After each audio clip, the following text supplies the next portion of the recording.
channel. If you're new here, my name is Michaela. Today, as you all know, we are doing the September wrap up. This month, I think I read, my cats are in here, of course, so I'm so sorry if the angle keeps changing. Could be just that.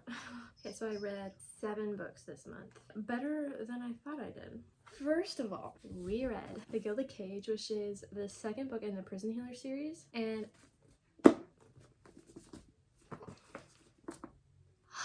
I loved it. Not quite a 5 stars, but I did put it in as a 4 stars. So good, guys. If you don't know what the Prison Healer series is about, let me put you onto it. This is the first one, the Prison Healer. Here at Zalandov, the only person you can trust is yourself. This follows 17-year-old Kiva Meriden. This one. I'm just holding it back here so I can read it. You know what? Just please ignore the sounds of the bird. Anyways, she has spent the last 10 years in this prison. Zalandov is what it's called. And then the rebel queen shows up, unconscious. She can't wake up. And then there's this thing called the trial of ordeals. So all elements are involved in it. So fire, water, air, and earth. She has to go through those, but since she's unconscious, Kiva volunteers to do it for her. Basically, the trials by ordeal is a death sentence. If you are told you can partake in the trials by ordeal, you're basically being told, here's a show so everybody can watch you die. So that follows her whole experience doing the trials by ordeal and trying to survive. So anyways, this one, I don't remember what it was. I think they're all like 4 stars or something. They're all so good. I also am getting ready to do a reorganize my bookshelves, putting some of these downstairs on my big bookshelves. I haven't moved a lot of my books down there because it's dark and cold down there. I like to have them up here. I have the natural light to film, pretty background, all the things, you know. But anyways, this follows right after the end of that. So good. And then right after that, I read Part of Your World. Oh my goodness, these two. Let me just show you the cover first of all. It's so pretty. So cute. So I did rate this 5 stars. Anyways, this follows, let's see. Oh, these videos are always so chaotic. I'm sorry. Anyways, this follows Daniel Grant and Alexis Montgomery. So Alexis is a doctor and her whole family has been in this hospital for generations and generations and generations. They founded the hospital, I believe. So basically, from every generation, a Montgomery is the head surgeon of this hospital. So it just keeps getting passed down and passed down. She has to take responsibility for it. Her brother's older than her, so it would have passed to him. Something happens with him. He's doing his own thing. So she has to take on this responsibility. She is on her way home from a funeral. I don't remember whose funeral it was, but anyways, regardless, she's on her way home. She gets into a slippery situation on the road. She goes off in the ditch, so he has to haul her out of the ditch. Later, she stops at a diner because she's really hungry, and then his group of friends, you go to his POV, and they're all talking, and then he notices her, and they're all talking, and then all the guys are like, you know what, let's do a bet of if you can take her home, you get X amount of money. And Daniel's like, okay. So he goes over there and then off we go. I don't want to spoil anything for you guys. I'll leave you with, does she go home with him or not? That was just so cute to see both worlds that they're in. Totally different. Like, he is country, she's very city. So seeing both sides of that was just, I don't want to spoil anything, so I'll leave you there. Let's just move on. After I finished Part of Your World, I wanted to finish the Prison Healer series, so I did pick up The Blood Trader. This is the final book in the trilogy.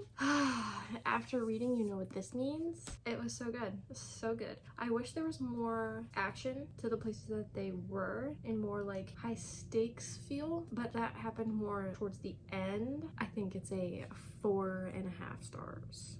Very close. If there were more high stakes and more action in the places that they went to, I think it would have been. But I loved how it all rounded out. The series, it finished beautifully. I loved it. Absolutely loved it. Sarah Caroli recommended this series. Of course, I had to trust her judgment, dive right in, and I'm so glad that I did. All right, moving on with my Abby Jimenez journey. I read the Happy Ever playlist. This one, the idea of it was cute, and I did read it on my Kindle, so I don't have the physical copy to show you, but basically she is driving and she has her sunroof open and then a dog jumps in. She She takes him home, and then she's calling the number on the dog's tag. Can't get a hold of anybody. And then weeks later, I think it's like 2 weeks later, the guy, the owner, finally gets all of her messages, voicemails, everything, emails, I think even. She's like, okay, if you really wanted your dog back, you would have responded to these messages and you would have been asking for him back. But I haven't heard from you, so he's mine now, basically. So he has to send her proof of, I love this dog, he's my best friend. So he sends a screenshot of his lock screen, and it's a picture of his dog. So cute, by the way. And he basically has to prove to her that he loves his dog. He chose wrong for the person who was watching him. And then, okay, these people, hold on, I should tell you who they are. First of all, though, I did rate it a 3 stars because I didn't love the third act conflict. But anyways, let's see. What's her name again? And if you don't know Sloane, she's part of the Friend Zone Interconnected series. So Sloane, I don't want to spoil what happens in that book, but she's dealing with a bunch of things. So this is all happening in a hard time of her life. So she's kind of like healing from all of that. Sloane, and then Tucker is the dog, and then the guy's name, Jason. Jason is a music artist. She does not know that right away, and she is a painter. So she stays home all day doing these custom paintings. I don't really know what you would call it. Commissioned? I think that's what she called it. Basically, she's in this company that has a bunch of artists lined up ready to get to work when somebody emails, hey, I want to get a picture of my cat doing this. So she and a bunch of other artists, it gets dispersed through all of them, and then they paint it, and then they send it out, and then they get paid. That's basically what she does, and then he is a singer. You get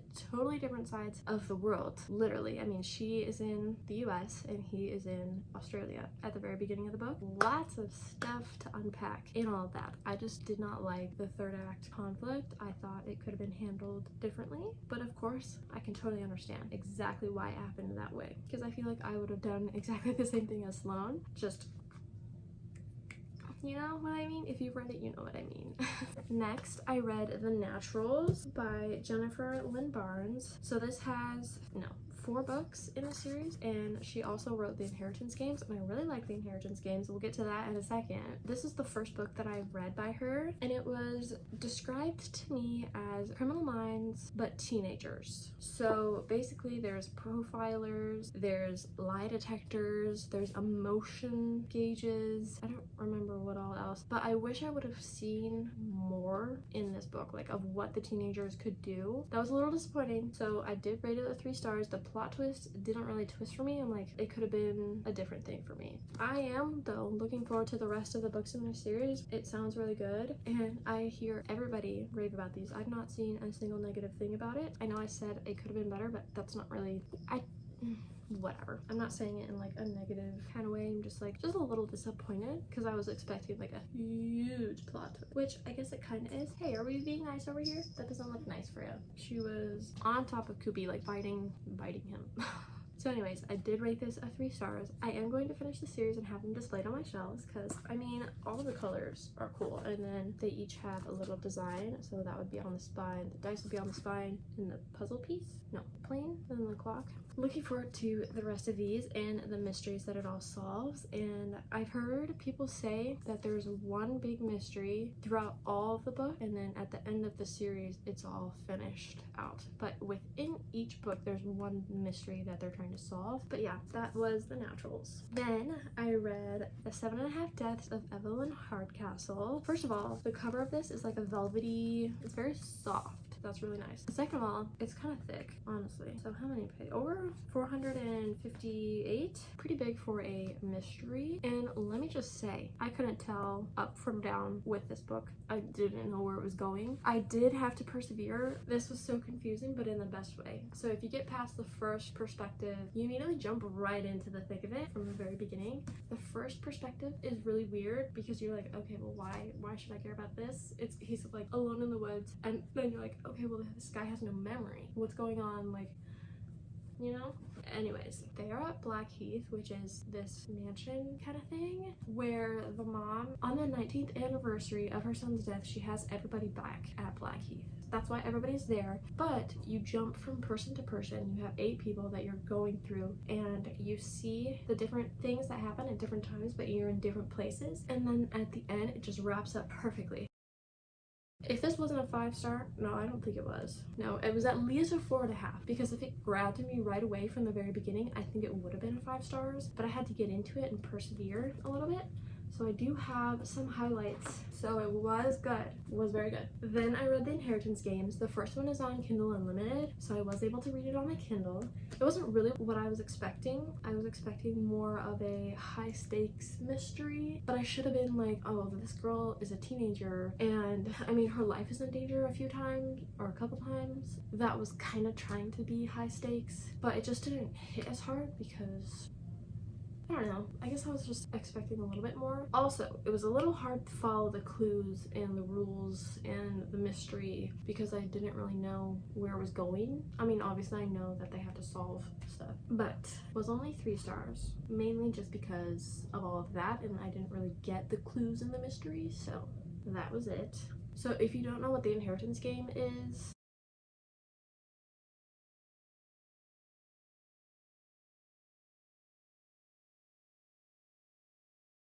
these are all of the books that I read. Really good month for me. But I hope you guys enjoyed today's video. If you did, like, comment, and subscribe. Let me know what was on your September wrap up, and let me know what you're planning on reading for October. I will see you in my next video, which is my October TBR jar. My first one, so I'm really excited. I will see you in that video.